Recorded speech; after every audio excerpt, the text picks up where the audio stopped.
Trying to scan something but Brother Control Center 4 suddenly shows a scanning problem or refuses to detect the printer.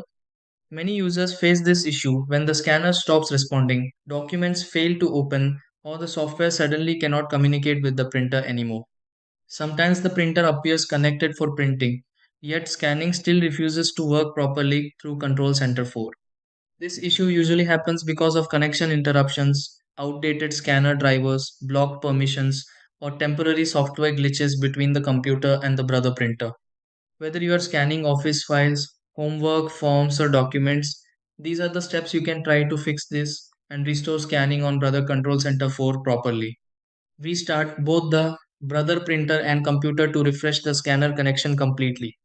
2. Open Brother Control Center 4 again and confirm the correct brother printer model is selected. 3.